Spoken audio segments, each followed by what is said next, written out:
हरे कृष्णा। श्रीमद् भगवत गीता यथारूप की जय। जैसा कि हमारा भगवत गीता का अध्याय 1 चल रहा है, कुरुक्षेत्र के युद्ध स्थल में सैन्य निरीक्षण।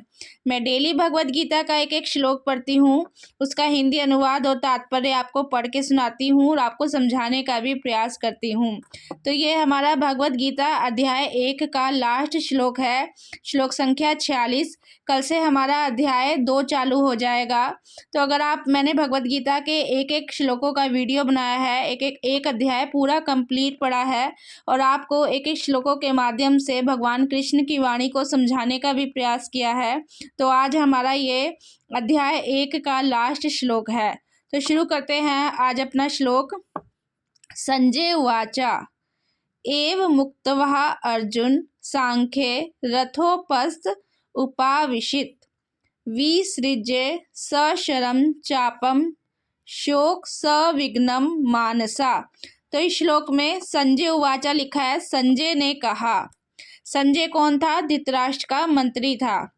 युद्ध भूमि में इस प्रकार कहकर अर्जुन ने अपना धनुष तथा बाण एक ओर रख दिया और शोक संतप्त चित्त से रथ के आसन पर बैठ गया। अगर आप मेरे पहले वाले श्लोक सुनेंगे तो आपको ये श्लोक जरूर अच्छे से समझ में आ जाएगा कि जब अर्जुन अपने सारे सगे संबंधियों को अपने खिलाफ युद्ध में देखता है तो उसका जो मन है वो शोक सागर से डूब जाता है कि मुझे इन सबको मारना होगा, इन सब पर हथियार चलाने होंगे। तो अर्जुन के मन में अलग अलग प्रकार के विचार आए थे, जो मैंने आपको एक एक श्लोकों के माध्यम से समझाने का प्रयास किया है। तो इसके तात्पर्य में बता रहे हैं, अपने शत्रु की स्थिति का अवलोकन करते समय अर्जुन रथ पर खड़ा हो गया था। क्योंकि जब अर्जुन ने कहा था ना कि मेरा रथ दोनों सेनाओं के मध्य ले चलिए, मैं देखना चाहता हूँ कि सामने से कौन कौन मुझसे लड़ने आया है, तब उस समय वो खड़ा था रथ पर। तो कह रहे हैं वह शोक से इतना संतप्त हो उठा कि अपना धनुष बाण एक ओर रख दिया और रथ के आसन पर पुनः बैठ गया। मतलब जब उसने देखा कि मेरे खिलाफ तो मेरे सारा सगा संबंधी, मेरा सारा परिवार मेरे खिलाफ खड़ा है और मुझे इनको मारना होगा, तो वो शोक सागर में डूब गया था। तो उसके मन में कई विचार चल रहे थे, जो एक एक श्लोकों के माध्यम से मैंने पहले वाले वीडियो में आपसे शेयर किए हैं। और अब वो क्या, उसकी स्थिति कैसी है कि वह शोक में इतना डूब गया कि अपना धनुष बाण एक ओर रख दिया और आसन पर पुनः बैठ गया।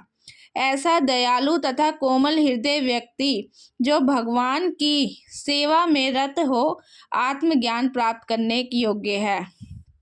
तो इस श्लोक में अर्जुन कह रहा था उनको माफ़ कर दो। कौरवों ने इतना उनके साथ गलत किया था, फिर भी अर्जुन कह रहा था कि उनको माफ़ कर दो, मैं अपने सगे संबंधियों को नहीं मार सकता। तो हमारा आज का ये अध्याय 1 मैंने आपको पूरा पढ़ के सुनाया और मुझे बहुत खुशी हो रही है कि मैं एक एक श्लोकों के माध्यम से भगवान कृष्ण की वाणी को पढ़ पाई, आपको समझा पाई। कल से हमारा अध्याय 2 चालू हो जाएगा, भगवत गीता का सार। हरे कृष्णा।